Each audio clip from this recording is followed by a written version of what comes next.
Welcome, one and all, back to yet another episode of Kamen Saber with episode 36 to be opened, the Omnipotent Power.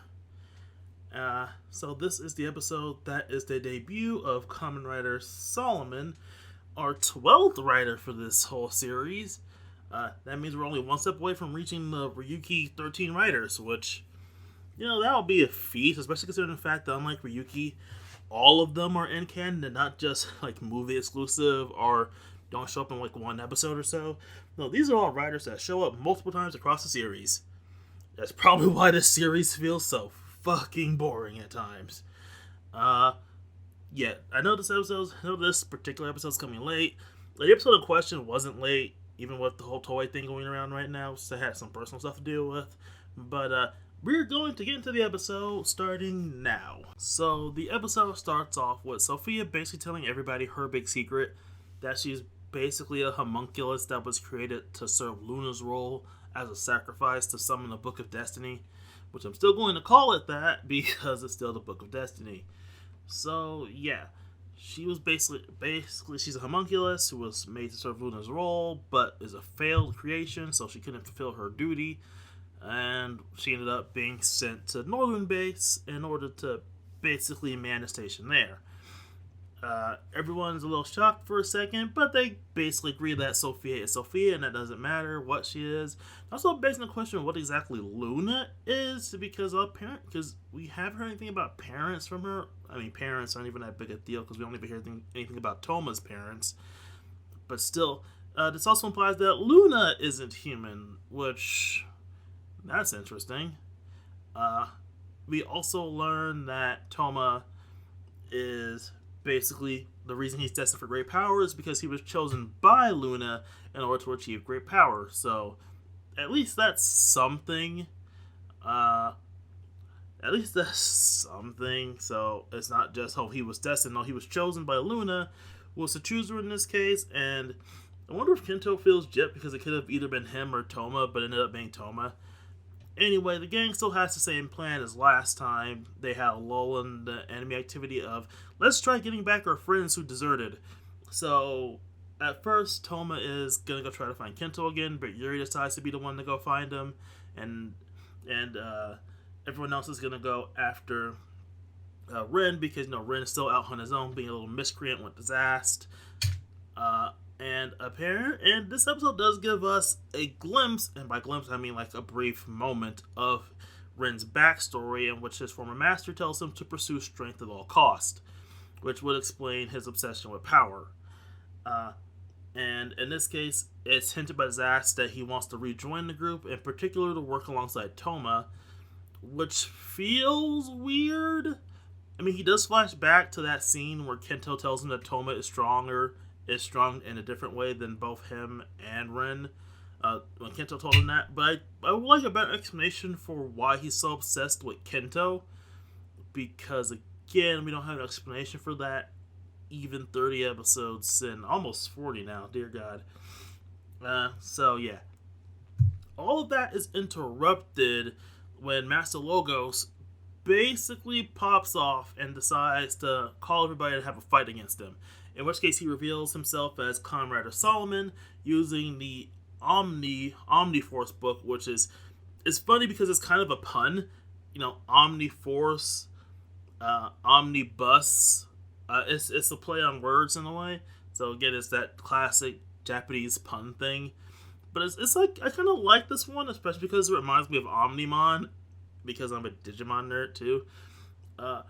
Also, just want to say about Kamen Rider Solomon's form. Someone basically on Twitter, I don't know if I would be able to show this image, someone on Twitter had a thing where it's just like Calibur's second form head on top of one of those robot troopers from Zeo, like those robots that Future Zeo has that he uses as enforcers that got sent back in time in that one episode to kill Gates, on top of their body. And it's just like, yeah, that basically is this form in a nutshell, because it does use the Caliber head, or at least the second form head, in a different way because it's shaped differently, but still a similar head to that.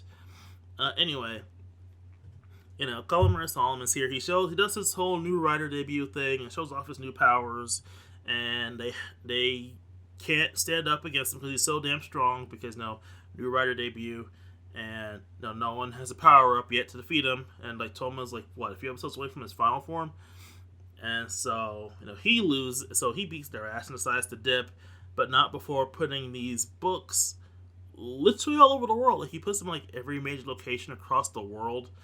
And then a while later, it's unspecified how long later, he projects himself from the books and basically tells the world, I am your new god, and I am a cruel and violent god who requests you all to fucking kill each other, and the winners will get to live on. If not, I'll destroy the whole fucking world. That's basically paraphrasing it. And we also learned Master Locust's actual name. It's Isaac. Yeah, his name's Isaac. It's kind of low key, and I kind of love that after all this time we finally have a name for this guy that isn't Master Logos, and it's just something as kind of classic as, oh, my name's Isaac. It's kind of cool in that way, just like, oh, this almighty demon that wants to destroy the world, what's his name? Ben. It sounds like a Ben 10 joke, considering some elements from Alien Force. No, not Alien Force, what was it? Omniforce? Oh, Omniverse. That's another fucking Omni. That's another Omni. Oh, God.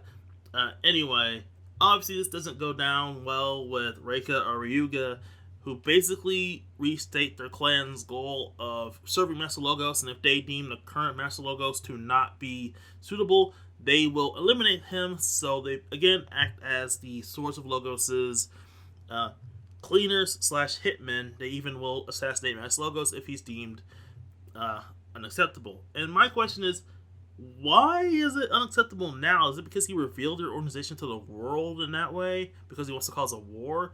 You guys should have realized what this dude was about when he killed the other leaders of the organization. Like, we know he did that, and we know he did that. So wouldn't that have been the giant warning flag to fucking ice this guy?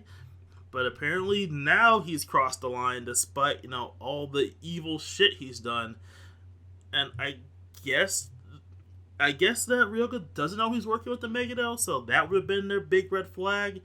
Because, Storios does show up. It says, hey, I'll work with you to help you complete your goal. As soon as you get the last piece, you need to finally complete the book. Because he has the Book of Destiny, it's not a complete version of the book, because Toma interrupted the ceremony in the last minute in the last episode, so he doesn't have the complete Book of Destiny, but he has enough of the Book of Destiny to at least use most of his power. He just lacks part of it, and I think it might be that whole table of contents part of it. I'm not sure. So anyway, yeah, he has to do something to finally get the last piece of the book he needs. And maybe he needs to gather up the other ride books or swords. I don't know. He doesn't seem to be emphasizing that right now. But Reiki and Ryuga fight him. Somehow Toma senses this and heads off with Rintaro, and they head off to fight against Solomon again, alongside Reika and Ryuga. Obviously, Ryuga is like, I don't need your help because he's such an edge boy who's completely underdeveloped. But, they all end up working together because, more important shit. And none of them can scratch Solomon because, new writer debut, and I have the power of a near god being on my side.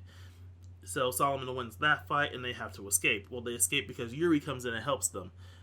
Yuri has been talking to Kento this whole time, and Kento, basically the reason Kento doesn't want to work with Toma mainly is because Kento knows that if Toma achieves his destiny and gets the power of Wonderworld, he will have to sacrifice himself and lose his physical form in the current world.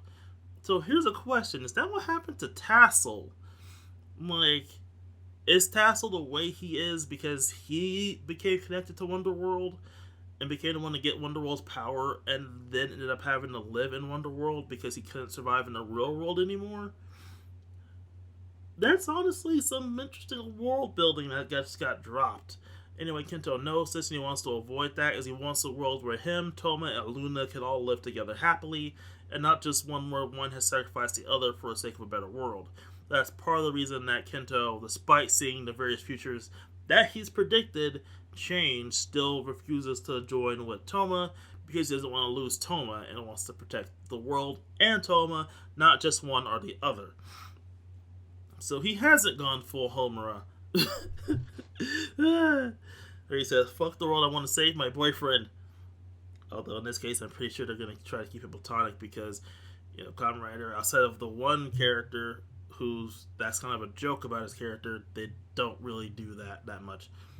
Unless you count Double. Anyway, so Yuri helps them escape, and Solomon's gonna go continue his plan. That's where the episode ends. This episode was basically just to set up Solomon. So, this episode was all about debuting Kamen Rider Solomon, who, at first, I was thinking it might be too early for him to be the final boss, but he may end up the final boss, or at least Kamen Rider Solomon might end up the final boss, considering how oftentimes powers like to change hands in this series.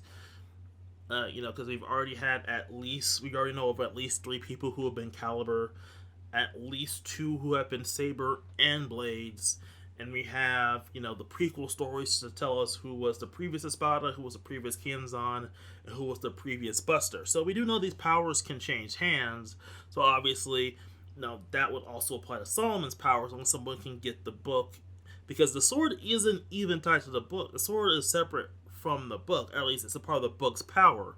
Unlike all the other swords, in which case the swords and the books are separate, in this case they're tied because he doesn't have his own sacred sword yet. That's why the book isn't complete, because it doesn't have his own sacred sword. That's why he's using the recolor of the King of Arthur's sword, which I found that's a pretty interesting bit. The Omniforce book doesn't have its own sacred sword yet, so there still needs to be another sword, but because he has to fight with a sword, they just give him a recolor of the King of Arthur's sword. So that's what he needs his own sword for the final part of the book, or at least that will be the final part of the book. I guess in this case, the sword will act as the proverbial pen to let him change the book. Anyway, he sees fit. Anyway, at first I wasn't thinking he was going to be the final boss. So I was like, oh, it's too early for the final boss to show up here like this.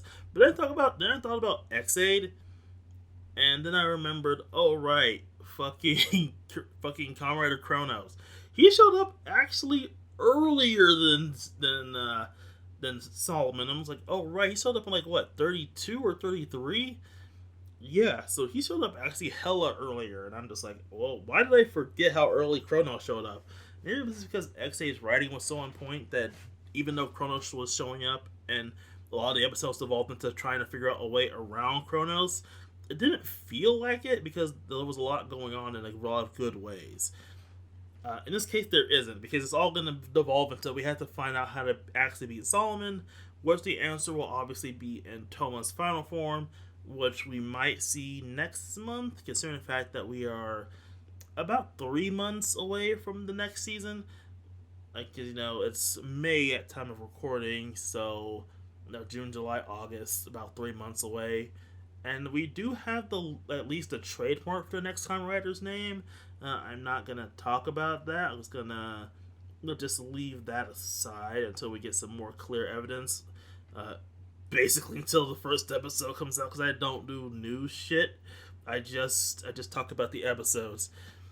But I do follow the new shit. I just don't talk about it. But anyway, Isaac is...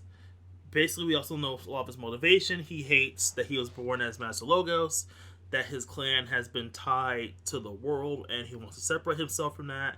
He basically feels the burden of what he was born into, and ultimately wants to break away from that in order to live his own life, which that would be an admirable goal if you weren't destroying the world to do it. He's still a bad guy, even if you give him a decent motivation. Which, let's be fair, his motivation is pretty good. But I still think his character's pretty underdeveloped, because he basically spent most of the season draped in the cloak, hiding in the background, which is fine. But then he just breaks out with the evil laugh, and some of the evidence points to him not being human anymore, which I just want an answer to that.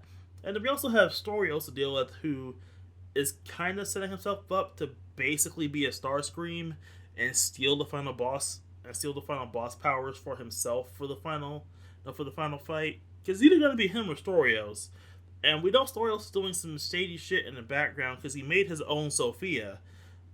So yeah, we just have to figure out what Storios is doing, and we have about 10 or so episodes to get it done.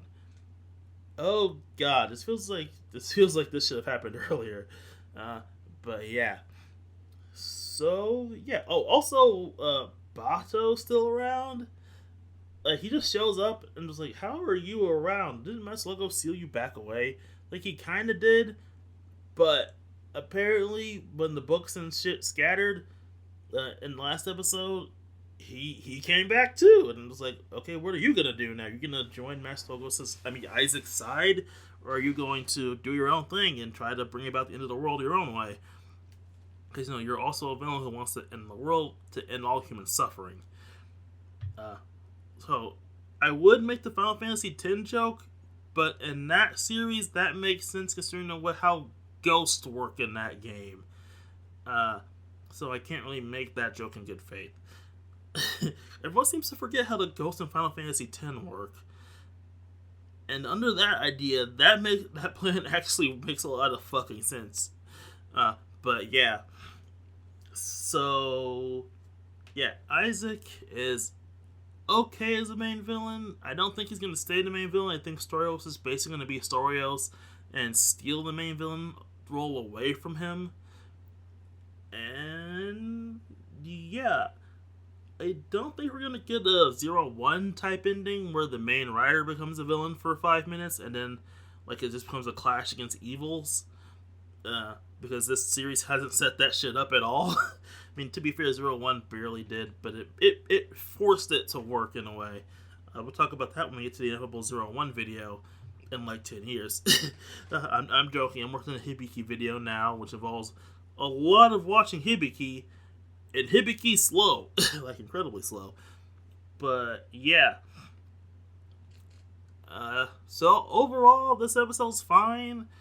This isn't one of my favorite episodes this season. It ranks lower mid tier. I mean higher mid tier for me on a personal scale. Just because a lot doesn't happen in this episode, but enough happens in this episode, though I feel satisfied with plot progression.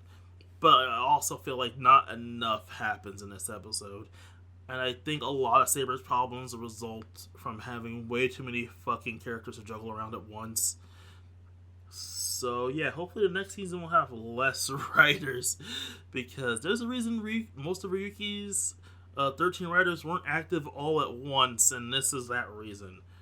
So with that said, I will see all of you guys next week, hopefully at the correct time instead of waiting till the next 2 days afterwards. And yeah, see you all next time.